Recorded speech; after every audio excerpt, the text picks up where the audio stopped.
அனைவருக்கும் வணக்கம். இன்றைக்கி நம்ம இந்த பதிவில் எதை பற்றி பார்க்க போகிறோம்னா, ராகு கேது பெயர்ச்சியை பற்றி பார்க்க போகிறோம். ராகு கேது பெயர்ச்சி 2025 எப்படி இருக்குது அப்படின்னா இந்த பதிவில் நம்ம பார்க்க போகிறோம். இப்போ முதல்ல ராகு கேது அப்படின்னா என்ன, இதில் ஏகப்பட்ட குழப்பங்கள் ஓடிக்கொண்டு. ராகு கேதுனா என்ன, ராகு கேதுங்கிறது நிழல் கிரகமா, அது ஒரு பக்கம். அது நிழல் கிரகம் ராகு கேது அப்படிங்கிறத ஒரு விஷயங்கள் ஓடிக்கொண்டிருக்கிறது. இன்னொரு பக்கம் பார்த்திங்க அப்படின்னா ராகு கேது அப்படிங்கிறது பார்த்திங்கன்னா அரக்கர்கள் அதை அந்த அமிர்தம் கடையும் பொழுது அவர்கள் அந்த ஒரு கதை ஒன்று இருக்குது. அது எடுக்க வந்தாங்க, அதை தலையை வெட்டி தலை தனியாக போயிடுச்சு, உடம்பு தனியாக போயிடுச்சு. அந்த தலைக்கு மனித தலையும் பாம்பு உடலும் கொண்டது ராகு, மனித உடம்பும் பாம்பு தலையும் கொண்டது கேது அப்படின்னு சொல்லிட்டு அது ஒரு கதை வழக்கத்தில் இருக்குது. இது வரைக்கும் இதெல்லாம் பழக்கத்தில் இருக்கக்கூடியது. இப்போ என்னிடம் வரக்கூடிய அந்த ஜோதிடம் பார்க்க வர்றவங்களாக இருக்கட்டும், இல்லை என்கிட்ட படிக்கிற மாணவர்களாக இருக்கும்போது அவங்க என்ன ஒரு கொஸ்டின் கேட்குறாங்கன்னா, சார் இது எப்படி நிழல் கிரகம்னு சொல்கிறாங்களே, இப்போ நம்ம வானத்தில் இப்போ எல்லாம் சேட்டலைட் மூலயமா நம்ம மேலே கிரகங்கள் எல்லாத்தையும் பார்க்க ஆரம்பிச்சிட்டோம். இப்போ பார்த்திங்கன்னா நிழல் கிரகங்கிற மாதிரி ஒன்றுமே இல்லையே, 7 கிரகம் தான் இருக்குது, அதுக்கப்புறம் மற்ற பிளானட்ஸ்லாம் இருக்குது. ஸோ அதெல்லாம் இதில் வருமா அப்படின்னு அவங்க ஒரு கேள்விகள் கேட்குறாங்க. அப்புறம் இன்னொரு பக்கம் பார்த்திங்கன்னா பல பேர் இந்த அரக்கர்களை தலையாக வெட்டின கதையை நம்ப மாட்டுறாங்க. அது ஒரு மூட நம்பிக்கையாக கூட இருக்கலாம்னு அது சிலர் பேசிகிட்டு இருக்காங்க. ஆனால் நான் என்ன சொல்கிறேன் அப்படின்னு கேட்டிங்கன்னா, இது எல்லாமே உண்மை தான். சரிங்களா? இது எப்படி உண்மை அப்படின்னு கேட்டிங்கன்னா, ஒவ்வொரு விஷயத்தையும் ஒவ்வொருத்தருக்கு புரிய வைக்கிறதுக்காக அந்தந்த காலகட்டத்தில் அப்போ இருந்த மனிதர்களின் மனப்பக்குவத்துக்கு தகுந்த மாதிரி ஒரு விஷயங்களை புரிய வைத்து நம்ம அவங்கள நல்ல பாதையில் இழுக்கிறதுக்கு, நல்ல அறிவை கொடுக்கறதுக்கு இதை பயன்படுத்தியிருக்காங்க. புரியுதா? இப்போ ஒரு விஷயத்தை செய்யுங்க, பரிகாரம் செய்யுங்கன்னா அதை செய்ய மாட்டாங்க. அப்போ நம்ம சில கதைகளை சொல்லும் பொழுது அவங்க அதை செய்வாங்க, அதனால் நற்பலன் ஏற்படும். ஆக மக்களுக்கு நற்பலன் ஏற்பட வேண்டும் என்பதற்காக தான் இந்த மாதிரி விஷயங்களை நம் முன்னோர்கள் சொல்லிட்டு வந்திருக்காங்க. அதனால் இதில் சரி தப்பு அப்படிங்கிற ஆராய்ச்சி பண்ணுறது தேவையில்லை. பட் இன்றைக்கி இவங்க கேட்குற கொஸ்டின் எப்படி இருக்குன்னா, மேலே இத்தனை கிரகங்கள் இருக்கே, எதுக்கு 7 கிரகத்தை மட்டும் எடுத்துக்கணும், அப்போ ராகு கேதுங்கிறது யார் மேலே அப்படிங்கிற கேள்வி நியாயமான கேள்வி. அப்போ இப்போ உள்ள மக்களுக்கு தகுந்த மாதிரி நம்ம விஷயங்களை சொல்லணும் அப்படின்னு கேட்டிங்கன்னா, கொஞ்சம் சயின்டிஃபிக்காக சொன்னால் தான் மக்கள் அதை ஏற்றுப்பாங்க. ஏன்னா இன்றைக்கி இருக்கிற ஜென்ரேஷன் கொஞ்சம் சயின்டிஃபிக்காக எல்லாத்தையுமே கம்பேர் பண்ணி பார்க்குறாங்க. தன்னோட அன்றாடம் வாழ்க்கையே சயின்டிஃபிக்காக கம்பேர் பண்ணி பார்க்குற பழக்கம் பார்த்திங்கன்னா இன்றைக்கி இருக்கிற இளைஞர்கள் மத்தியில் அது ரொம்ப அதிகமாக இருக்குது. ஆல்மோஸ்ட் ஒரு 45-50 வயசு வரைக்கும் உள்ளவங்களுக்கே இன்றைக்கி இந்த தாட்ஸ் அதிகமாக இருக்குது. ஓகேங்களா? அப்போ இன்றைக்கி நம்ம எதை சொல்லணும் அப்படின்னு கேட்டிங்கன்னா, இந்த ராகு கேதுனா என்னங்கிறத முதல்ல தெளிவாக புரிய வைக்கணும். அதுக்கப்புறம் தான் அதோட பெயர்ச்சியெல்லாம் என்னங்கிறத நம்ம சொல்லணும். ஓகேங்களா? இப்போ ராகு கேது அப்படிங்கிறது என்ன அப்படின்னு கேட்டிங்கன்னா, முதல்ல ராகு கேதுக்கு முன்னாடி அந்த 7 கிரகங்களை நம்ம ஏன் எடுத்துக்கிறோம் அப்படின்னு கேட்டிங்கன்னா, இந்த பூமி மேலே சூரியன், சந்திரன், செவ்வாய், புதன், குரு, சுக்கிரன், சனி, இந்த 4 கிரகங்களோட ரேடியேஷன்ஸ் மட்டும்தான் போதுமான அளவுக்கு படுது. புரியுதா? அதாவது ஒரு மினிமம் குவான்டிட்டின்னு சொல்லுவாங்கள்ல, அந்த மினிமம் லெவல் குவான்டிட்டி படுறது எது அப்படின்னு கேட்டிங்கன்னா, இந்த 7 கிரகத்தோட ரேடியேஷன் தான். மற்ற கிரகங்கள் இருக்கலாம், ஆனால் அதோட அந்த ரேடியேஷன் நம்ம பூமி மேலே படுறது ரொம்ப நெலிஜிபிள் அமௌண்ட். அதனால் நம்ம முன்னோர்கள் அதை கணக்கில் எடுத்துக்காமல் இந்த 7 கிரகங்களோட ரேடியேஷன் நம்ம பூமியில் பட்டு இந்த பூமியில் இருக்கக்கூடிய உயிரினங்களையும் இந்த பூமியையும் அது தாக்கத்தை ஏற்படுத்துறதுனால நம்ம அந்த 7 கிழமைகள் வைத்தோம். எந்தெந்த கிழமையில் எந்தெந்த கிரகங்கள் அதிக பவராக இருக்கோ அந்த நாளுக்கு அந்த கிரகத்தோட பேரை வச்சோம். ஓகேவா? இப்போ அந்த ராகு கேது அந்த 7 கிழமையிலையும் இல்லையே, 7 நாள் தான் ஒரு வாரத்துக்கு, அப்போ இந்த 7 கிழமையிலையும் இல்லையே, அப்போ அந்த ராகு கேது யார் அப்படின்னு கேட்டிங்கன்னா, ராகு கேது என்றால் வேறு யாரும் இல்லை, நம்ம தான். இது ஒரு பெரிய புதிர். ராகு கேது அப்படி என்பது வேறு எதுவும் இல்லை, நாம் தான் ராகு கேது. புரியுதா? எப்படிங்க நம்மளை ராகு கேது நீங்கள் சொல்கிறீங்க அப்படின்னு கேட்டிங்கன்னா, ராகு அப்படின்னா என்ன அப்படின்னு கேட்டிங்கன்னா, பாட்டன் வழி, அதாவது ஆண்கள் வழி, அப்பாவோட அப்பா அந்த வழியில் உள்ளது. ஓகேங்களா? பாட்டி, அதாவது கேது அப்படிங்கிறது பாட்டியா வழி. ஓகேங்களா? அதாவது அம்மா வழி. ராகு அப்பா வழின்னு வச்சிங்க, கேது வந்து அம்மா வழின்னு வச்சிங்க. ஓகேங்களா?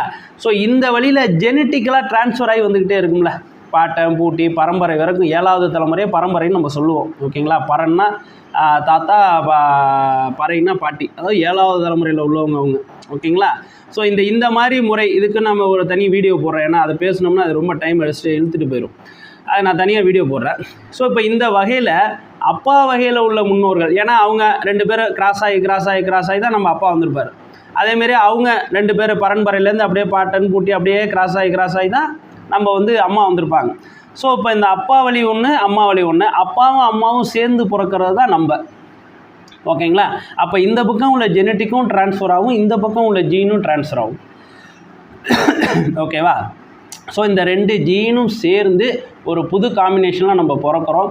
ஸோ இப்போ இந்த ஜெனட்டிக்கல் கோர்வை தான் இந்த ராகு கேது. அது அப்பா வழியே நீங்கள் ராகுன்னு வச்சிங்க, அம்மா வழியே நீங்கள் கேதுன்னு வச்சிங்க. ஓகேவா?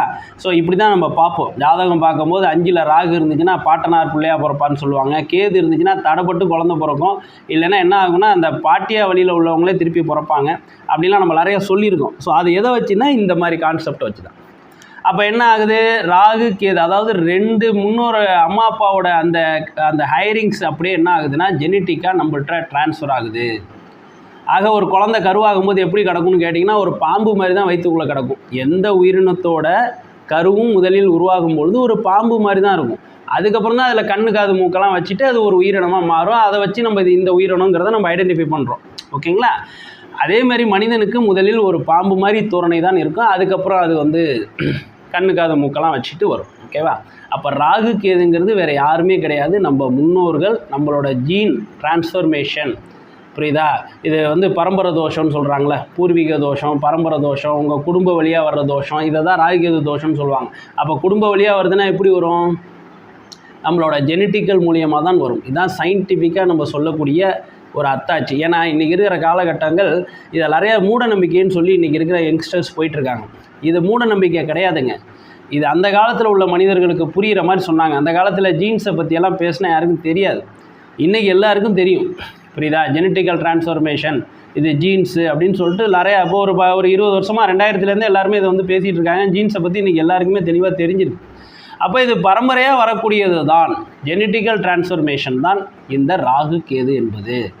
இன்றைக்கி இருக்கிறவங்களுக்கு இப்படி சயின்டிஃபிக்காக சொன்னால் தான் புரியும் என்பதற்காக இதை நான் சொல்கிறேன். இதை இன்னும் தெளிவாக நான் என்ன பண்ணுறேன் அப்படின்னு கேட்டிங்கன்னா, என்னோடய மாணவர்களுக்கு நான் வந்து ப்ராக்டிக்கலாக சொல்லி கொடுத்துட்ருக்கேன். எப்படி இது ட்ரான்ஸ்ஃபர் ஆகுதுன்னு என்னோடய முழு நேர மாணவர்களுக்கு இதை நான் சொல்லி கொடுத்துட்ருக்கேன்.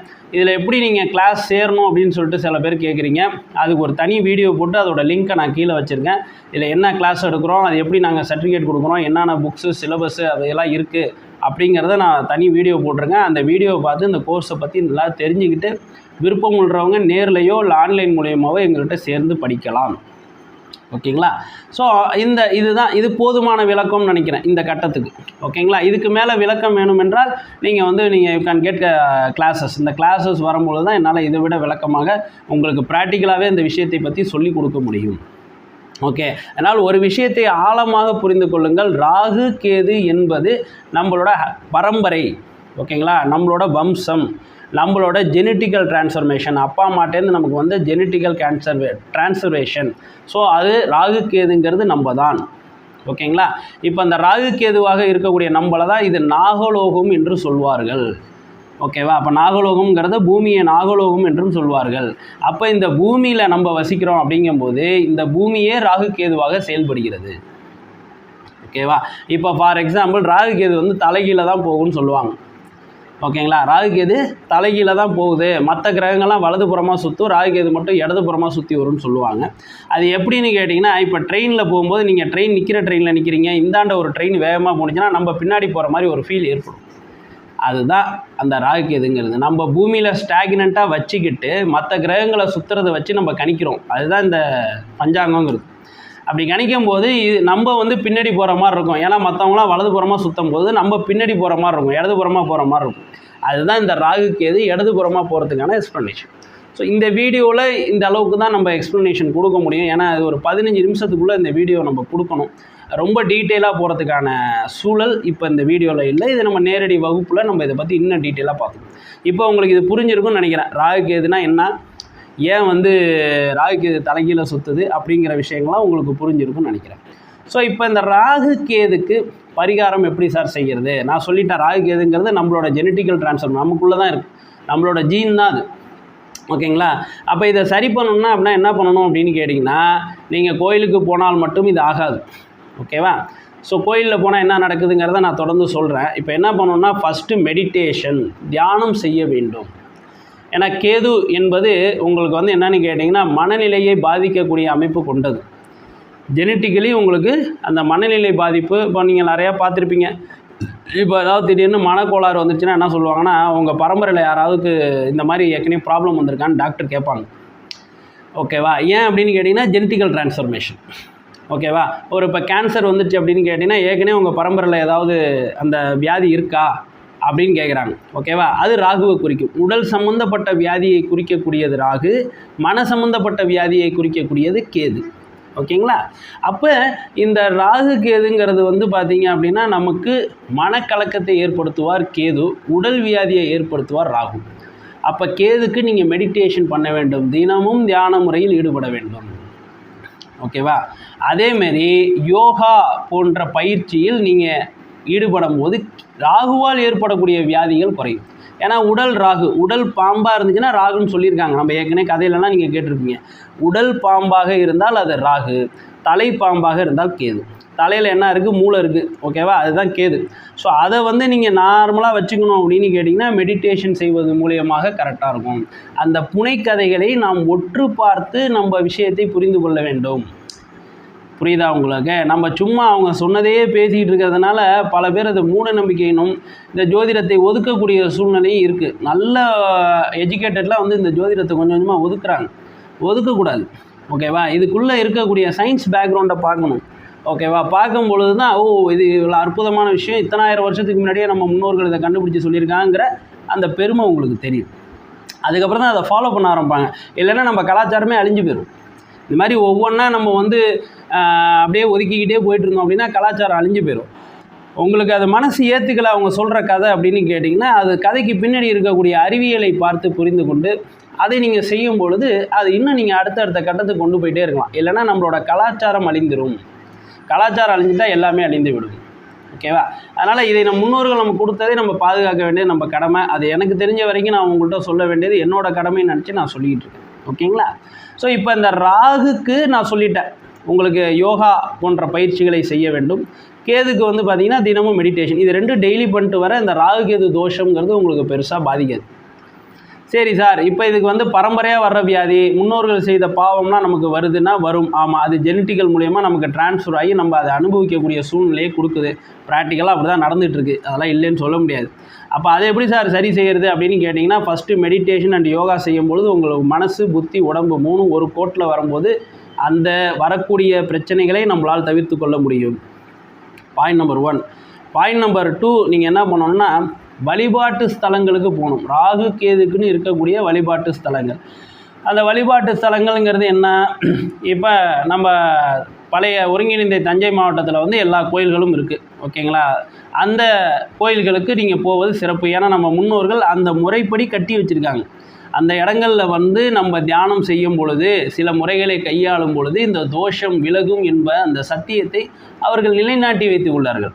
பல வருடம் அதை பயன்படுத்தி அந்த ராஜாக்களும் அந்த பலனை பெற்றிருக்கிறார்கள். அதற்கப்புறம் அந்த மனிதர்கள், சாமானியர்கள், நம்மளை போன்ற சாமானியர்களும் அதை வந்து பயன்படுத்தி வெற்றி பெற்றிருக்கிறார்கள். ஓகேவா? அப்போ வி ஹாவ் எ ப்ரூஃப். அந்த இடத்துல நமக்கு வந்து ஸ்ட்ராங் எவிடன்ஸ் இருக்குது. இந்த மெத்தடை இந்த இடத்துல வந்து செய்யும் பொழுது நமக்கு வெற்றி கிடைக்கிது அப்படின்னு. அப்போ நம்ம என்ன பண்ணணும் அப்படின்னு கேட்டிங்கன்னா, அந்த கோயில்களுக்கு போயிட்டு அந்த கோயில்களின் பரிகார முறைகளை முறைப்படி தெரிந்து கொண்டு, ஒவ்வொரு கோயிலுக்கும் ஒவ்வொரு பரிகார முறை இருக்கிறது. ஓகேவா? அந்த பரிகார முறையை முறைப்படி தெரிந்து கொண்டு செய்யணும். ஜஸ்ட்டு நீங்கள் அர்ச்சனை செஞ்சுட்டு வந்தால் மட்டும் எதுவும் ஆகாதுங்க. புரியுதா?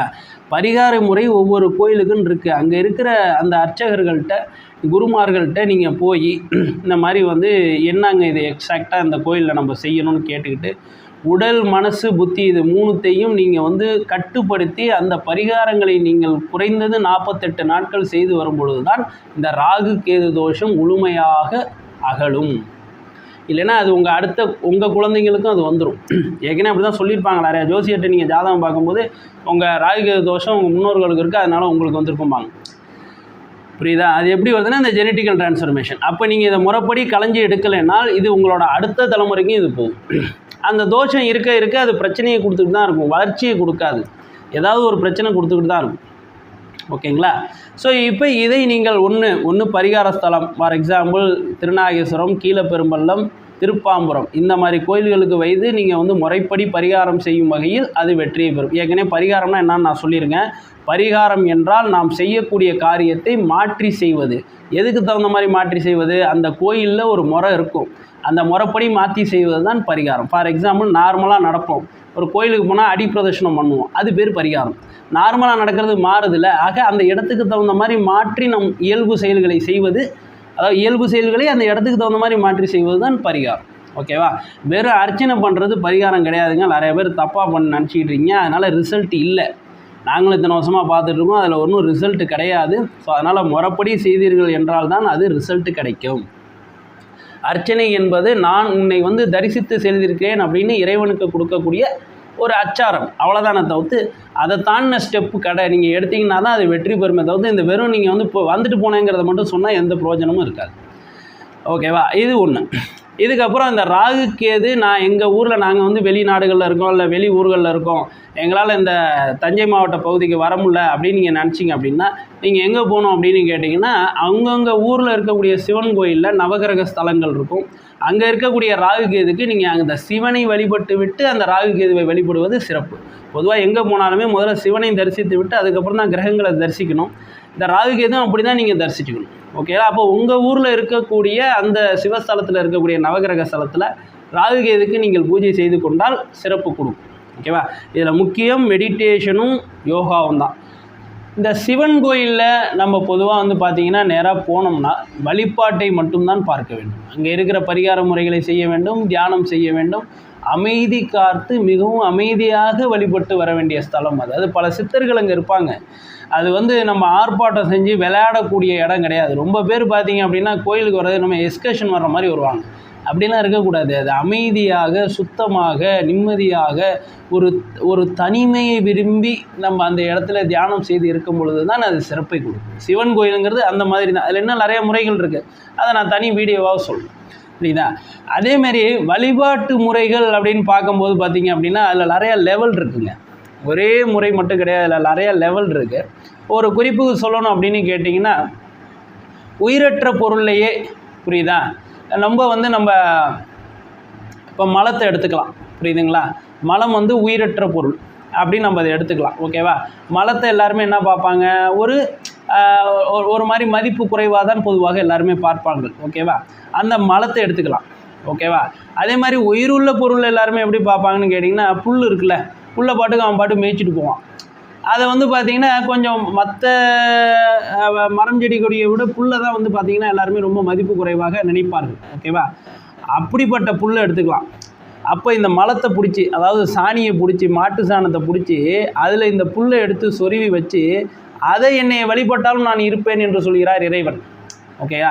எதெல்லாம் நீ மதிப்பு குறைவுன்னு நினைக்கிறியோ அதெல்லாம் எடுத்து வச்சு கூட அதில் நான் இருக்கிறேன், அதை நீ வழிபடு, அதிலேயும் நான் உனக்கு அருள்கிறேன் என்று சொல்கிறார் இறைவன். இது ஒரு லெவல். ஓகேவா? இன்னும் கடைசி லெவல் எப்படின்னா, எனக்கு தெரிஞ்ச இடத்துல மட்டும் இல்லை, எனக்கு தெரியாத இடத்துலையும் நீ தான் இருக்கிற அப்படின்னு சொல்கிறது கடைசி லெவல். இதுக்கு நடுவில் நிறையா லெவல் இருக்குது. சரிங்களா? அதை பற்றியும் நான் ஒரு தனி வீடியோ போடுறேன். இப்போ இதில் என்ன பிரச்சனை அப்படின்னு கேட்டிங்கன்னா, இது ரெண்டுமே பிரச்சனை கிடையாது. இதில் எங்கே பிரச்சனை வருது அப்படின்னு கேட்டிங்கன்னா, இப்போ இந்த 2வது லெவல் 3வது லெவலில் இருக்கிறவனுக்கு இந்த முதல் லெவலில் 2வது லெவலில் செய்கிற வழிபாட்டு முறை மூட நம்பிக்கையாக தெரியுது. புரியுதா? அவனுக்கு மேலே செய்யக்கூடிய முறைகள் அவனுக்கு என்னன்னே புரியலை. அதை பல பேர் அது அப்படி இது இப்படின்னு ஏதோ சொல்லிட்டு போகிறாங்க. ஓகேங்களா? அதை மூட நம்பிக்கைங்கிறாங்க. சில பேர் இல்லை, அதை இப்படி அப்படின்னு நிறையா இருக்குது. ஓகேவா? இந்த மாதிரி உங்களுக்கெல்லாம் தெரியும், நீங்கள் கேள்விப்பட்டிருக்கீங்க, அந்த மாதிரி சொல்லிட்டு போகிறாங்க. ஆக இவங்களுக்கு எந்த முறை தெரிஞ்சிச்சோ அந்த முறையை சரி என்றும், தெரியாத மற்ற முறைகளை தவறென்றும் நினைக்கிறார்கள். அது தப்பு. அப்படி கிடையாது. எல்லா வழிபாட்டு முறையும் சரிதான். அது உங்களோட லெவலை பொறுத்து அந்த வழிபாட்டு முறையோட தரம் உயரும். புரியுதா? அது 0லேருந்து ஆரம்பித்து பல லெவல்கள் இருக்குது, அதை நான் சொல்கிறேன். ஓகேங்களா? அப்போ வழிபாட்டு முறையில் எதுவுமே தவறு இல்லைங்க, எதுவுமே மூட நம்பிக்கை இல்லைங்க. ஓகேங்களா? அது ஒரு ஸ்டேஜுங்க, அவங்களோட மனப்பக்குவத்துக்கான ஸ்டேஜ் அது. அந்த ஸ்டேஜில் அவங்க அதை வழிபடுறாங்க. அதனால் அவங்கள பொறுத்தளவுக்கு அது சரிதான், எல்லாரை பொறுத்தளவுக்கும் அது சரிதான். அதனால் அதை என்ன நினைக்காதீங்க அப்படின்னா, இது வந்து மூட நம்பிக்கை, அது வந்து இதுதான் கரெக்டு அப்படிங்கிற மாதிரிலாம் எதுவும் நினைக்க வேணாம். உங்களுக்கு எது வழிபாட்டு முறையில் சரி என்று படுகிறதோ, எந்த வழிபாட்டு முறையை செய்தால் உங்களுக்கு வெற்றி கிடைக்கிறதோ, நீங்கள் நினச்ச காரியம் நடக்குதோ, உங்களுக்கு நிம்மதி கிடைக்கிறதோ, எதில் உங்களுக்கு எந்த வழிபாட்டு முறையில் திருப்தி கிடைக்குதோ அதை செய்யுங்கள். உங்களுக்கு அனைத்து விதமான தோஷமும் நிவர்த்தி ஆகும். சரி, இப்போ அடுத்தது என்னங்க? இப்போ இதுலேருந்து வந்து என்னன்னு கேட்டிங்கன்னா, சிவஸ்தலங்கிறது அமைதியை காட்டி வழிபாடு செய்ய வேண்டிய இடம். அது அந்த இடத்தின் வழிபாட்டு முறை அது. அங்கே ஆர்ப்பாட்டம் கூடாது.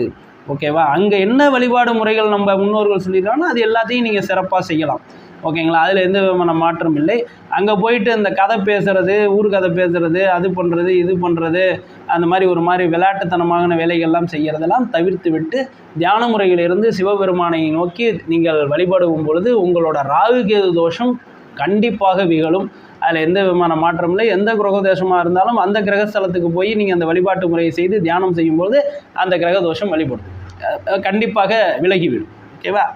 ஸோ இது ஒன்று. இப்போ அடுத்தது என்னங்க அந்த ராகு கேது தோஷத்துக்கு அப்படின்னு கேட்டிங்கன்னா, அடுத்த முறை முன்னோர்களுக்கு திதி கொடுப்பது. முன்னோர்களுக்கு பல பேர் திதி கொடுப்பதே இல்லை. புரியுதா உங்களுக்கு? அது வந்து நம்ம எந்த வகையிலையும் அவங்கள பிரிக்க முடியாது. இவங்க மட்டும்தான் திதி கொடுக்கலாம், அவங்க மட்டும்தான் இல்லை. எல்லா இதுலேயும் வந்து பார்த்திங்க அப்படின்னா திதி கொடுக்காதவர்கள் இருக்கிறார்கள். புரியுதா? அவங்க பணக்காரனாக இருக்கட்டும், ஏழையாக இருக்கட்டும். ஓகேவா? திதி கொடுக்காதவங்க எல்லா மட்டத்திலையும் இருக்கிறாங்க. அப்படி இருக்கக்கூடாது. ஒவ்வொரு வருடமும் தான் முன்னோர்கள் இறந்த நேரத்தில், அதாவது இறந்த திதியில் நீங்கள் போய் முறைப்படி அதற்கான ஸ்தலங்களில் இல்லை அதற்கான முறைகளிலும் அதற்கான இடங்களிலும் அதற்கான ஸ்தலங்களிலும் நீங்கள் கரெக்டாக போய் அந்த திதியை கொடுத்துட்டு வர்றீங்க அப்படின்னா இந்த ராகுகேது தோஷம் வராதுங்க. அடுத்த ஜென்ரேஷனுக்கு இந்த ராகுகேது தோஷம் வராது. ஏன்னா ராகுகேதுனா ஏற்கனவே சொல்லிட்டேன், முன்னோர்கள்னு சொல்லிட்டேன். ஸோ இதை செய்வது மூலியமாக பெருமளவு ராகுகேது தோஷத்தையும் அதற்கான கெடு பலன்களையும் நாம் தவிர்க்க முடியும். அடுத்த ஜென்ரேஷனுக்கு அந்த ராகுகேது சுகமாக போகக்கூடிய அமைப்பில் வரும். ஏன்னா இதில் இன்னொரு விஷயம் என்னென்னா, இந்த ராகுகேது 12 கட்டத்தில் ஏதாவது ஒரு கட்டத்தில் கண்டிப்பாக வரும். அதில் ராகு இருக்கிற இடத்தில் பின்பங்களை ஏற்படுத்தும் பெரிதாக. அதாவது உண்மையில்லாத விஷயங்களை உண்மையான விஷயம் போல் காட்டும். கேது இருக்கக்கூடிய விஷயத்தை இல்லாத மாதிரி காட்டும். ஃபார் எக்ஸாம்பிள் ராகு இருக்குதுன்னு வச்சிங்களேன், அவன்கிட்ட சாப்பாட்டுக்கே வழி இருக்காது, ஆனால் பெரிய கோடீஸ்வரனாக வெளியில் காட்டும். அதே கேது இருக்குதுன்னு வச்சிங்களேன், அவன் பெரிய கோடீஸ்வரனாக இருப்பான், ஆனால் பார்த்தீங்கன்னா அவன் பிச்சைக்காரன் மாதிரி அவனோட அமைப்பை ஏற்படுத்தும், சூழல் ஏற்படுத்தி கொடுக்கும். ஸோ ராகு பிரம்மாண்டத்தை காட்டுவார், கேது அதை ரொம்ப சுருக்கி காட்டுவார். ஓகேவா? இதுக்கு இன்னும் நிறையா விளக்கங்கள் இருக்குங்க. ரொம்ப டைம் ஆகிட்டுங்கிறனால நான் ரொம்ப இதை ஷார்ட் பண்ணிக்கிறேன். இன்னொரு வீடியோவில் இதை பற்றி டீட்டெயிலாக போடுவோம். ஓகேங்களா? இது வகுப்பு எடுக்கும் போது நான் இன்னும் டீட்டெயிலாக நடத்திக்கிட்டு இருக்கேன். அதை நீங்கள் விருப்பம் உள்ளவங்க படிச்சுக்கங்க. ஓகே. ஸோ இப்போ இந்த ராகுகேது முன்னோர் திதி, சிவன் கோயில் வழிபாடு, ராகு ஸ்தலங்கள் கேது ஸ்தலங்கள் வழிபாடு, இதை சொல்லியாச்சு. அடுத்தது என்னங்க பண்ணால் இந்த ராகுகேது தோஷம் விலகும் அப்படின்னு கேட்டிங்கன்னா, உங்களோட குலதெய்வ பூஜை. குலதெய்வத்திற்கு நீங்கள் தவறாமல் வருடம் சிறப்பு பூஜை செய்ய வேண்டும் உங்கள் குடும்பத்தோடு சேர்ந்து. தினமும் குலதெய்வத்தை வழிபடுறவனுக்கு இந்த ராகுகேது தோஷம் ஒன்றுமே பண்ணாது, நான் ஓப்பனாக சொல்கிறேன். புரியுதா? ஆனால் கண்டிப்பாக வருடத்துக்கு ஒரு முண்டு குடும்பத்தோடு போய் இருந்து பூஜை போட்டு இந்த ராகு கேது தோஷத்தை நீங்கள் அகழ்த்தி கொள்ளலாம். உங்களோட குலதெய்வத்துக்கு வருடத்துக்கு ஒரு முறை குடும்பத்தோடு அழைத்து சென்று பூஜை செய்யும் வகையில், சிறந்த முறையில் செய்யும் வகையில் இந்த ராகு கேது தோஷத்தை முழுமையாக நீங்கள் தவிர்த்து கொள்ளலாம். அடுத்த ஜென்ரேஷனுக்கு இந்த ராகு கேது உங்களுக்கு தோஷமாக இல்லாமல் யோகமாக மாறக்கூடிய அமைப்பை நீங்கள் ஏற்படுத்தி கொள்ளலாம். ஆக ராகு கேது தோஷத்தை எப்படியெல்லாம் தவிர்க்கலாங்கிறதுக்கும் நான் இதில் தெளிவாக சொல்லிட்டேன். ஓகேங்களா? இப்போ உங்கள் ராசிக்கு இந்த 2025 விஸ்வாவசு வருடத்தில் ராகு கேது பயிற்சி ஆயிடுச்சுங்கள, அது எப்படி இருக்குது அப்படிங்கிறத இப்போ நம்ம பார்க்க போகிறோம். சிம்ம ராசிக்கு எப்படி இருக்குது அப்படின்னு பார்ப்போம். இப்போ கேது எங்கே வந்திருக்காருன்னு கேட்டிங்கன்னா 2ஆம் இடத்துலேருந்து ராசிக்குள்ளே வந்துட்டாருங்க. கேது 2ஆம் இடத்துல இருந்து உங்களுக்கு குடும்பத்தில் நிம்மதி இல்லாத சூழ்நிலை, ஒரே பிரச்சனைகளை கொடுத்து சில தீர்க்க முடியாத துக்கங்களையும் கொடுத்துருக்கிறார் சில பேருக்கு. அந்த மாதிரி கஷ்டங்களை கொடுத்து உங்கள் மனக்கவலையில் வைத்திருந்தவர் இனி வந்து உங்களுக்கு குடும்பம் ரொம்ப சந்தோஷமாக இருக்கும். பொதுவாகவே பார்த்தீங்கன்னா சிம்ம ராசிக்காரவங்க குடும்பத்தை ரொம்ப நேசிக்கிறவங்க. அவங்க கொஞ்சம் பார்க்க வந்து கொஞ்சம் போல்டாக தெரிவாங்க, கொஞ்சம் ரஃப் அண்ட் டப்பாக தெரிவாங்க, கொஞ்சம் எல்லாம் ஆய் ஊயின்னு சொல்லிட்டு பிள்ளைங்கள்லாம் மிரட்டிகிட்டு இருப்பாங்க, பொண்டாட்டியெல்லாம் மிரட்டிகிட்டு இருப்பாங்க. பொண்டாட்டியாக இருக்கிறவங்க புருஷனையும் பிள்ளைங்கள்லாம் மிரட்டிகிட்டு இருப்பாங்க. ஆனால் பார்த்தீங்கன்னா உள்ளுக்குள்ளே அவங்க வந்து ஃபேமிலியை ரொம்ப லவ் பண்ணக்கூடிய பீப்புள்ஸ் தான் யாருன்னு கேட்டிங்கன்னா இந்த சிம்மராசிக்காரர். அப்படிப்பட்ட சிம்மராசிக்காரர்கள் இந்த 2ஆம் இடத்துல இருந்த கேது என்ன பண்ணிச்சு அப்படின்னா அந்த குடும்பத்தையே ஒரு மாதிரி கலக்கி விட்டுட்டு அதனால் இவங்க ரொம்ப கலங்கி போயிட்டாங்க. வீட்டுக்கு போகிறதே பிடிக்காத சூழ்நிலையில் இருக்காங்க இப்போ. ஆனால் இப்போ இருக்க அந்த ராகு கேது பயிற்சி இருக்கே உங்களுக்கு ரொம்ப சந்தோஷத்தை கொடுக்குங்க. குடும்பத்தில் நீங்கள் நினச்சதை விட சந்தோஷமான நிகழ்ச்சியெல்லாம் இப்போ உங்கள் வீட்டில் நடக்க போகுது. அதில் எந்த விதமான மாற்று கருத்தும் கிடையாது. ஸோ சிம்ம ராசிக்கு குடும்பம் சொர்க்கமாக மாறப்போகிறது. அதில் எந்த விதமான கவலையோ மாற்றமோ உங்களுக்கு தயக்கமோ வேணாம், 100%. பட் எங்கே சிக்கல் வருது அப்படின்னு கேட்டிங்கன்னா ராசிக்குள்ளே யார் வர்றா அப்படின்னு கேட்டிங்கன்னா கேது வர்றார். புரியுதா? ராசிக்குள்ளே கேது வர்றது அந்தளவு சிறப்பு கிடையாது. குறிப்பாக சிம்ம ராசிக்குள் கேது வரக்கூடாது. சிம்ம ராசி தான் சூரியன் அதிபதியாக உண்ட ராசி. சூரியன் தான் எல்லா கிரகத்துக்கும் ஒளியை கொடுக்கக்கூடியவர். அப்படிப்பட்ட அனைத்து ஒளியையும் கொடுக்கக்கூடியவரிடம் கேது பிடிப்பது என்பது உலகத்துக்கே நல்லது கிடையாது. உலகத்துக்கே இது ஒரு கஷ்டமான காலம்தான். இது பலதரப்பட்ட பிரச்சனையை அனைத்து நாடுகளும் அனைத்து நாட்டு மக்கள்களும் அனுபவிக்கக்கூடிய காலம் அது. அது இப்போ செவ்வாய் நீச்சமாக இருக்குது. ரொம்ப பலப்பட்ட பிரச்சனைகள் ஏற்படும். செவ்வாய் நீச்சம் சூரியனோட வீட்டில் கேது வந்துச்சுன்னா அந்த அளவுக்கு நல்லா இருக்காது. இப்போ சூரியன் உச்சமாக இருக்கிறனால கொஞ்சம் பிரச்சனைகள் கம்மியாக இருக்குது. அது சில இடங்களில் அது பிரச்சனையை காட்டுது. ஏன்னா சூரியன் தன்னோட பவரை காட்டும். பார்த்தா அதுக்கு இந்த இடத்துல வந்து கேது இங்கே வரும்போது அது பிரச்சனையை கொடுக்கும்போது சூரியன் தன்னோட பவரை காட்டும் போது கொஞ்சம் பிரச்சனைகள் வைப்பாக தான் காட்டும் உலகம் முழுக்க. இப்போ சூரியன் இந்தாண்ட வந்ததுக்கப்புறம் கொஞ்சம் சில விஷயங்கள்லாம் கொஞ்சம் மாறுபட்ட மாதிரி நடக்குங்க. ரொம்ப வித்தியாசமாக இருக்கும். நீங்கள் தொடர்ந்து இப்போ செய்திகள்லாம் பார்த்துட்டு வாங்க. பார்க்கும்போது பார்த்தீங்கன்னா வைகாசி மாதம் ஆனி மாதம்லாம் பார்த்திங்கன்னா சில விஷயங்கள் கொஞ்சம் வித்தியாசமாக இருக்கும். ஒரு மாதிரி குழப்பமான விஷயங்கள்லாம் நடக்க ஆரம்பிக்கும். ஒரு அன்ஸ்டேபிளாக இருக்கும். அது காரணம் என்னன்னு கேட்டிங்கன்னா உச்சமான சந்திரன் இது சூரியன் இந்தாண்ட வர்றது தான். ஓகேங்களா? அதுக்கப்புறம் எப்போ ரொம்ப ஒரு சிக்கலான சூழ்நிலை வந்து ஏற்படும் அப்படின்னு கேட்டிங்கன்னா சிம்ம ராசிக்குள்ளே சூரியன் வரும்பொழுது. ஓகேங்களா? அது எந்த மாதம் வரும்? சித்திரை மாதம் மேசத்தில் இருக்கும். வைகாசி மாதம் வந்து பார்த்திங்கன்னா ரிஷபத்தில் இருக்கும். ஆனி மாதம் மிதுனத்தில் இருக்கும். ஆடி மாதம் எதில் இருக்கும்? சித்திரை வைகாசி ஆனி ஆடி மாதம் கடகத்தில் இருக்கும். ஆவணி மாதம் எதுக்குள்ளே வரும் அப்படின்னு கேட்டிங்கன்னா சிம்மத்துக்குள்ளே வருவார். சூரியன் எங்கே வர்றாரு? சிம்மத்துக்குள்ளே வர்றாரு. அதாவது சித்திரை வைகாசி ஆனி ஆடி ஆவணி மாதம் எங்கே வர்றார் சூரியன்? எப்பயுமே அவரோட வீடான சொந்த வீடான சிம்ம வீட்டுக்கு வருவார். அப்படி வரும்போது என்ன ஆகும் அப்படின்னு கேட்டிங்கன்னா அங்கே இருக்கிற கேதுவோட 2 பேரும் ஒரே பாதத்தில் கனெக்ட் ஆகும் பொழுது ஒரே பாதத்தில் பயணிக்கக்கூடிய சூழ்நிலை வரும் 2 பேரும். அப்போ தான் இந்த சூரியத்தின் பெரிய பாதிப்பை ஏற்படுத்தும். இது உங்களோட ஜோதிடர்கிட்ட குடும்ப ஜோதிடர்கிட்ட கொடுத்து இந்த காலம் எப்போ வருதுங்கிறத கரெக்டாக கணிச்சிங்க. புரியுதா? இது உங்களுக்கு ஆவணி மாதம் தான் இந்த சூழ்நிலை ஏற்படும். அந்த ஆவணி மாதம் நீங்கள் ரொம்ப ஜாக்கிரதையாக இருந்துக்க வரணும். நல்லா நான் வச்சுங்க சிம்மராசி நேயர்களே ரொம்ப ஜாக்கிரதையாக இருக்க வேண்டும். உலகத்தில் இருக்க பெரிய தலைவர்களாக இருந்தாலும் சரி, குடும்ப தலைவர்களாக இருந்தாலும் சரி, ஒரு நிர்வாகத்தை கம்பெனியில் அமைக்கக்கூடிய ஒரு டைரக்டர் லெவலில் தலைவராக இருக்கிறவங்களும் சரி, இந்த காலகட்டத்தை ரொம்ப ஜாக்கிரதையாக ஹேண்டில் பண்ணிங்க. பொதுவாகவே உலகத்துக்கு சரியில்லாத சூழ்நிலை இந்த ஆவணி மாதம் என்று. ஏன்னா அந்த நேரத்தில் தான் சூரியனும் கேதுவும் ஒன்றாக ஒரே கோட்டில் பயணிக்க போகிறார்கள். அப்பொழுது தான் சூரியனை கேது வந்து பெரிய லெவலில் பாதிக்கும். புரியுதா? அது பொதுவாகவே இந்த 1.5 வருஷம் கொஞ்சம் டல்லாக இருந்தாலும் அந்த ஒரு மாத காலம் தான் ரொம்ப ஜாக்கிரதையாக இருந்துக்க வேண்டிய காலம். அது ஒரு குறிப்பிட்ட நாள், ஒரு குறிப்பிட்ட பீரியட் தான் 2 பேரும் பயணிப்பாங்க. ஒரு நாள் 2 நாள் 3 நாள் இந்த டைம் தான் கொஞ்சம் மாதிரியாக இருக்கும். அதே நீங்கள் உங்கள் ராசிக்காரவங்களுக்கு அது ரொம்ப பெரிய லெவலில் பாதிக்கும். எல்லாருக்கும் பாதித்தாலும் உங்கள் ராசிக்காரங்களும் ரொம்ப பெரிய லெவலில் பாதிக்கும். ஏதாவது கண்டங்கள் ஏற்படுறதுக்கு வாய்ப்பு இருக்குது அந்த காலகட்டத்தில். ஸோ அதனால் உங்கள் குடும்ப ஜாதிடரை போய் இப்போ உங்கள் சுயஜாதத்தை காட்டி இல்லை ஒரு நல்ல ஜோதிடர்கிட்ட உங்கள் சுயஜாதத்தை காட்டி நீங்கள் அதை கொஞ்சம் பரிசீலனை பண்ணிவிட்டு அதுக்கான பரிகாரத்தை செஞ்சு ஜாகிரதையாக இருந்துங்க. எந்த பீரியடுன்னு கேட்டு ஜாகிரதையாக இருந்துங்க. அது தசை புத்தியை பொறுத்து கொஞ்சம் மாறும். எல்லாருக்கும் அது பெரிய ப்ராப்ளத்தை ஏற்படுத்தும். ஆனால் பெரிய ப்ராப்ளத்தை ஏற்படுத்திடாது. தசை புத்தியை பொறுத்து தான் ப்ராப்ளம் இருக்கும். ஓகேங்களா? ஸோ அந்த காலம் பெண்களும் ரொம்ப ஜாக்கிரதையாக இருக்கணும். பெண்கள் குறிப்பாக உயிருக்கு சமமானது கற்பு.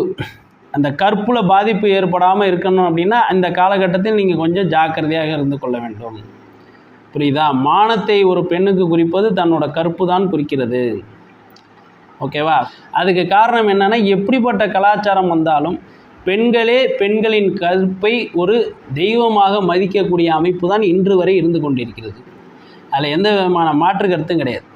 அதனால கற்புங்கிறது இன்றைக்கி வரைக்கும் பெண்கள் ரொம்ப ஒரு பாதுகாப்பாக தான் இருக்கிறாங்க. வெளியில் நீங்கள் கொஞ்சம் பார்க்குறதுக்கு என்னமோ கொஞ்சம் எல்லாம் ஃப்ரீயாக இருக்கிறாங்க மாதிரி தெரியுது. ஆனால் மனசுக்குள்ளே மிகவும் கற்பு மேல் கவனமாக தான் இருக்கிறார்கள் எல்லா பெண்களுமே. ஓகேவா? ஸோ அதனால் அந்த விஷயத்திலும் நீங்கள் ரொம்ப ஜாக்கிரதையாக இருந்து கொள்ள வேண்டும். கற்பு என்பது உடல் சம்மந்தப்பட்டது மட்டும் நான் இங்கே குறிப்பிட்டு சொல்லலை. நீங்கள் உடல் சம்மந்தம் இல்லாமல் மற்ற விஷயங்களில் ஓகேவா, கொஞ்சம் பேச்சுவார்த்தைகள் இருக்கும் பொழுதும் சரி, ஒருத்தரோட ஒரு கணவன் மனைவிக்குள்ளேயே ஒரு வார்த்தை பேசிக்கிறீங்கன்னு வச்சிங்களேன், அதில் கற்போடு நடந்து கொள்ள வேண்டும்.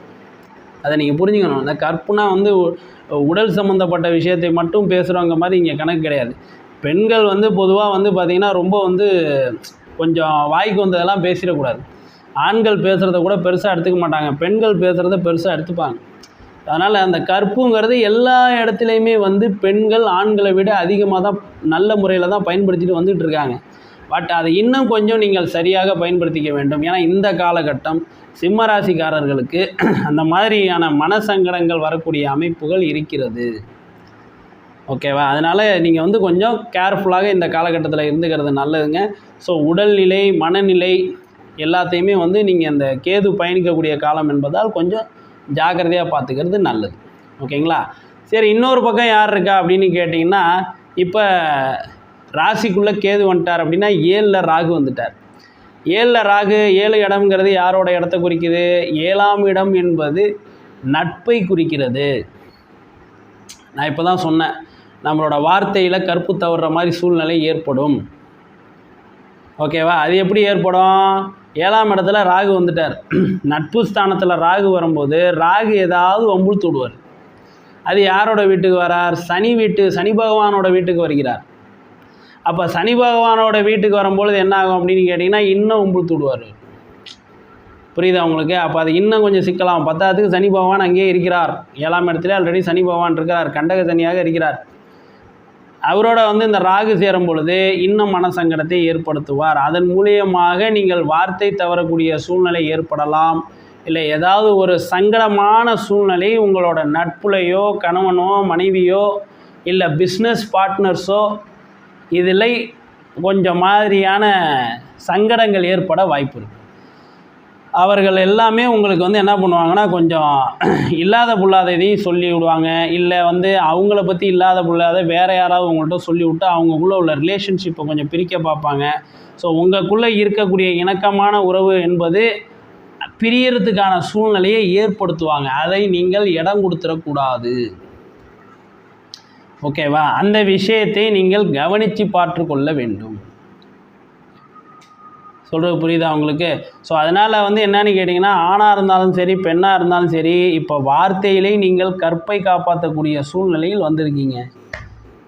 ஏன் அந்த வார்த்தையை நான் அதை திருப்பி யூஸ் பண்ணுறேன் அப்படின்னு கேட்டிங்கன்னா, ரொம்ப கரெக்டாக இருக்கணும். கொஞ்சம் மிஸ் ஆனாலும் பார்த்திங்கன்னா, உங்களுக்கு தொழில் பார்ட்னர்ஸ் விலைக்கு போகிறதுக்கு வாய்ப்பு இருக்குது, உங்களோட லைஃப் பார்ட்னர் விலைக்கு போகிறதுக்கு வாய்ப்பு இருக்குது, நல்ல நட்பு விலைக்கு போகிறதுக்கு வாய்ப்பு இருக்குது. ஸோ அதனால் ரொம்ப கேர்ஃபுல்லாக நீங்கள் ஹேண்டில் பண்ணி கொண்டு போக வேண்டிய காலம்தான். உடலாக இருந்தாலும் சரி, மனசாக இருந்தாலும் சரி, புத்தியாக இருந்தாலும் சரி, ஆணாக இருந்தாலும் சரி, பெண்ணாக இருந்தாலும் சரி, ரொம்ப கரெக்டாக கொண்டு போகக்கூடிய காலம் இந்த காலம். ஓகேவா? உங்களோட நெறி என்று சொல்லக்கூடிய கற்பு நெறி எல்லாம் ஒன்று தான். அந்த மாதிரி விஷயங்கள் இருந்து நீங்கள் ஆணாக இருந்தாலும் பெண்ணாக இருந்தாலும் சற்று நீங்கள் விலகும் பொழுதும், ஏன்னா ராகு 7ஆம் இடத்துல இருக்கிறார். 7ஆம் இடம் என்பது என்னன்னு கேட்டிங்கன்னா, உங்களுடைய பிறப்பு உறுப்பின் ஹார்மோனை குறிக்கக்கூடிய இடம் 7ஆம் இடம். பிறப்பு உறுப்பை குறிக்கக்கூடிய இடம் 8ஆம் இடம். பிறப்பு உறுப்பு, ஆசன வாயெல்லாம் குறிக்கக்கூடிய இடம் 8ஆம் இடம். பட் பிறப்பு உறுப்பு அதில் தான் இப்போ இருந்தார். அங்கேருந்து இப்போ நவுந்து வந்திருக்கார். நவுந்து 7ஆம் இடத்துக்கு எங்கே வந்திருக்காருன்னா, அதோட ஹார்மோனுக்கு வந்திருக்கார். புரியுதா? பிறப்பு உறுப்பின் ஹார்மோனை சிந்தசிஸ் பண்ணக்கூடிய இடத்தில் அந்த கிளாண்டில் இப்போ ராகு உட்காரும் பொழுது அவர் என்ன பண்ணுவார்? இந்த மாதிரி விஷயங்களை அதிகப்படுத்தி விடுவார். அவர் ஹார்மோன் சிந்தசிஸை அதிகப்படுத்தி விடுவார். அப்போ அதிகப்படுத்தி விடும்போது என்ன பண்ண முடியும்? நமக்கு ஒன்றுமே புரியாது. நம்மளை அறியாமல் சில விஷயங்களை வாக்கு கொடுக்குற மாதிரியோ பேச்சு நடக்கிற மாதிரியோ கெட்ட பழக்கங்களில் ஈடுபடக்கூடிய சூழ்நிலையே வந்துடும். அந்த இடத்தை நீங்கள் தவிர்த்து கொள்ள வேண்டும். அதுக்கு நீங்கள் ராகு பகவானுக்கு ராகு கால காளிக்கு விளக்கு போடணும், துர்க்கைக்கு விளக்கு போடணும். என்றைக்கு போடணும் அப்படின்னு கேட்டிங்கன்னா நீங்கள் ஞாயிற்றுக்கிழமையில் விளக்கு போட்டுக்கிறது ரொம்ப நல்லது. ஓகேங்களா? அது வந்து பெரிய பிரச்சனையை நீர்படும். அதே மாதிரி கேதுக்கு ஏற்கனவே நான் வந்து வருஷப்பிறப்பு பலனில் சொல்லியிருக்கேன் இதெல்லாம். ஸோ கேதுக்கு வந்து நீங்கள் வந்து பார்த்திங்கன்னா விநாயகருக்கு நீங்கள் வழிபட்டுக்கணும். விநாயகருக்கு சதுர்த்தியில் எல்லாத்துலேயும் நீங்கள் வழிபட்டுக்கக்கூடிய அமைப்பு இது. புரியுதா உங்களுக்கு? ஸோ இது எல்லாமே வந்து பார்த்திங்கன்னா பொது பலன் தான். நீங்கள் எதில் ஜாக்கிரதையாக இருந்துக்கணுங்கிறத நான் சொல்லியிருக்கேன். நான் இப்போ வந்து பொதுவாகவே எதை சொல்லிக்கிறது அப்படின்னு கேட்டிங்கன்னா, நீங்கள் ஜோதிடர்கள் இந்த மாதிரி யூடியூப்பில் சொல்கிறது எல்லாமே நீங்கள் எப்படி பண்ணிக்கணும் அப்படின்னா, ஒரு எச்சரிக்கைக்காக தான் எடுத்துக்கொள்ள வேண்டும். புரியுதா? அதை நீங்கள் எடுத்துக்கிட்டு சந்தேகப்படக்கூடாது. உங்கள் குடும்ப நண்பர் இப்போ சிம்மராசிக்காரன் வீட்டில் ஒருத்தன் இருந்தானா இப்போ சுற்றி குடும்பத்தில் இருக்கவங்களாம் அவங்க மேலே நீங்கள் சந்தேகப்படக்கூடாது. சந்தேகப்பட்டிங்கன்னா அதுவே ஒரு காரணமாக வந்து பிரச்சனையாகி போயிடும். ரிலேஷன்ஷிப்பில் முறிவு ஏற்பட்டு போயிடும். இதெல்லாம் வந்து எதுக்கு சொல்கிறாங்க, நாங்களாம் எதுக்கு சொல்கிறோம் அப்படின்னு கேட்டிங்கன்னா, எச்சரிக்கையாக இருந்துக்கணும், உங்கள் வாழ்க்கை நல்லா இருக்கணுங்கிறதுக்காக நாங்கள் சொல்கிறோம். அதை நீங்கள் அது நல்லதுக்கு தான் பயன்படுத்திக்கணுமே தவிர்த்து கெட்டதுக்கு பயன்படுத்திக்க கூடாது. உங்களுக்கு மனசங்கடம், ஏன்னா இதெல்லாம் ஒவ்வொருத்தரோட சுயஜாதகத்தை பொறுத்து மாறக்கூடியது. புரியுதா? இந்த காலகட்டத்தில் இப்படிப்பட்ட தன்மை தான் இருக்கும். ஆனால் அவங்க சுயஜாதகத்தில் நடக்கக்கூடிய தசாய் புத்திகள் அதை சற்று மாற்றி கொடுக்கும். அதுவும் எதிர்ப்பாக இருந்தால் தான், அதாவது அவங்க சுயஜாதகத்தில் இருக்கக்கூடிய தசபுத்தியும் எதிர்ப்பாக இருந்தால் தான் இந்த மாதிரி எதிரி கிரகங்கள் இப்போ எதிர்ப்பாக நடக்கிறது, அதாவது கோச்சாரத்தில் எதிர்ப்பாக நடக்கிறதும் சுயஜாதகத்திலையும் எதிர்ப்பாக இருந்தால் தான் இந்த 100% நாங்கள் சொல்கிற கெட்டது நடக்கும். சுயஜாதகம் வலுவாக இருக்கக்கூடிய காலகட்டங்களில் இந்த மாதிரி கோச்சாரங்களில் வந்து, கோச்சாரம்னா வருஷம் பேரக்கூடிய அமைப்பில் இருக்கும் கிரகங்கள்லாம். ஆனால் உங்கள் சுயஜாதகத்தில் அதுமாரி பேராது. நீங்கள் பிறந்தப்போ எப்படி இருந்துச்சோ அப்படியே தான் இருக்கும். இப்போ சுயஜாதகம் வலுவாக இருக்குது, அதில் இருக்கக்கூடிய தசை புத்தி வலுவாக இருக்குது அப்படின்னா இந்த கோச்சார பெயர்ச்சியில் ஏற்படக்கூடிய தீமைகள் பெரிதாக உங்களை பாதிக்காது. அதனால் நீங்கள் வந்து சுயஜாதகத்தை ஒரு நல்ல ஜோதிடர்கிட்ட அனுப்பி அதை பற்றி நீங்கள் பார்த்துக்கிறது தான் சிறப்பு. அதில் எந்த விதமான மாற்று கருத்து இல்லை. உங்கள் குடும்ப ஜோதிடர்கிட்ட பார்த்துக்கிறது சிறப்பு. எப்பயுமே குரு பெயர்ச்சி முடிந்து 15 நாளுக்குள்ளே உங்கள் குடும்ப ஜோதிடர்கிட்ட போய் ஜாதகம் பார்த்துக்கணும். வீட்டில் உள்ளவங்க எல்லாருக்கும் இது ஒரு பழக்கமாக வச்சிங்க. ஜாதகத்தின் மேல் நம்பிக்கை உள்ளவர்கள், புரியுதா, அவங்க கரெக்டாக ப்ரெடிக்ட் பண்ணி சொல்லிடுவாங்க எல்லாத்தையும். இல்லை ஒரு நல்ல ஜோதிடர்கள்ட்ட நீங்கள் அதை காட்டி தெரிஞ்சுக்கணும். பொழுதனைக்கும் ஜாதக நோட்டை தூக்கினா அலையக்கூடாது. புரியுதா? வருஷத்துக்கு குரு பெயர்ச்சி நடந்து 15 நாளில் நீங்கள் அதை பார்த்துக்கிட்டிங்கன்னா அந்த வருஷம் முழுக்க அது அந்த விஷயம் நடக்கும். அடுத்த குரு பெயர்ச்சி நீங்கள் பார்த்துக்கணும். பொழுதனைக்கும் ஜாதக நோட்டை தூக்கிட்டு சில பேர் அலைஞ்சிக்கிட்டே இருப்பாங்க. சிம்மராசிக்காரர்கள் நிறைய பேர் அதை பண்ணுறாங்க. புரியுதா? அந்த மாதிரிலாம் அலையக்கூடாது. ஜாதக நோட்டை தூக்கிக்கிட்டு ஃப்யூச்சர் ப்ரெடிக்ஷனை பற்றியே தூக்கிட்டு அலையக்கூடாது. அதை ஒரு ஆள்லாம் கரெக்டாக பார்த்து வச்சுக்கிட்டு அவங்கள்ட்ட வருஷம் இந்த டயத்துக்கு கேட்டுக்கிட்டு அதை அப்படியே மனசில் வச்சுக்கிட்டு நீங்கள் காரியத்தை செய்யணும். அதையே யோசிச்சுட்டு செஞ்சிங்கன்னா அது பெரிய சக்ஸஸ் இருக்காது. எல்லாத்துக்கும் மேலே சக்தி ஒன்று இருக்குது, இறை சக்தி இருக்குது. அந்த சக்தி தான் நம்மளுடைய விதிப்படி நம்மளை பயணித்து நடந்து செல்ல வழிகாட்டுது. புரியுதா? அந்த விதியில் சில கெட்ட பலன்களை அனுபவிக்கக்கூடிய காலங்கள் எப்போ இருக்குங்கிறத ஜோதிடர் கண்டுபிடிச்சி ஒரு முன்மாதிரியாக சொல்கிறார். அவ்வளோதான். அந்த கெட்ட காலங்களில் நீங்கள் இறைவன் கையை பற்றி கொண்டு போகும்போது அந்த கெட்ட சம்பவங்களும் உங்களுக்கு நடக்க போகிறது இல்லை. அதனால் அதை பற்றி நீங்கள் பயப்பட வேண்டிய அவசியம் இல்லை. ஸோ இந்த வருடு ராகுகேது பயிற்சி சற்று தொந்தரவு கொடுக்கக்கூடிய அமைப்பில் தான் உங்களுக்கு இருக்குது. ஸோ அதை நீங்கள் ஜாக்கிரதையாக நடந்துக்கிற வகையிலையும் கொஞ்சம் சேஃபாக எல்லாத்தையும் ஹேண்டில் பண்ணணும். ரிஸ்க் எடுக்கக்கூடாது. தொழிலாக இருக்கட்டும், வேலையாக இருக்கட்டும், வெளிநாடு பயணமாக இருக்கட்டும், வெளிநாட்டில் வேலையாக இருக்கட்டும், திருமணம் இந்த காலகட்டத்தில் இந்தளவுக்கு சிறப்பாக இருக்காது. புரியுதா? குழந்தை பேராக இருக்கட்டும், இது எல்லாத்துலேயும் நீங்கள் ஜாக்கிரதையாக இருக்கணுங்க. கெட்டது நடக்கும்னு நான் சொல்ல வரல, ஜாக்கிரதையாக இருந்துக்கணும். ரொம்ப ரிஸ்க் எடுக்கக்கூடாது. கால்குலேட்டடாக நம்மளால் ஜெயிக்க முடிகிற அளவுக்கு இருக்கான்னு பார்த்தா ரிஸ்க் எடுக்கணும்.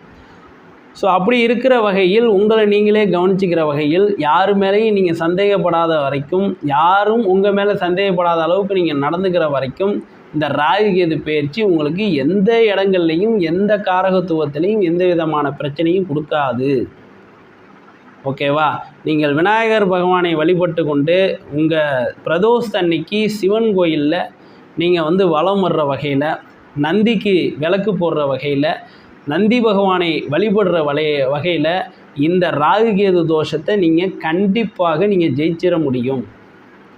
அதை பற்றி சிறு கவலையும் உங்களுக்கு வேண்டாம். சரியா? ஸோ இந்த ராகு கேதுவால் உங்களுக்கு எந்த கெட்ட பலனும் நடக்கக்கூடாது என்று இறைவனை வேண்டிக் கொண்டுகிறேன். எல்லாம் வல்ல கற்ப விநாயகரை வேண்டுகொள்கிறேன். இதில் ஏதாவது உங்களுக்கு டவுட் இருந்துச்சுன்னா நீங்கள் வந்து எனக்கு வாட்ஸ்அப் நம்பர் கொடுத்துருக்கேன், அதில் நீங்கள் வந்து பண்ணி டவுட்டை கேட்டுக்கலாம். நன்றி, வணக்கம்.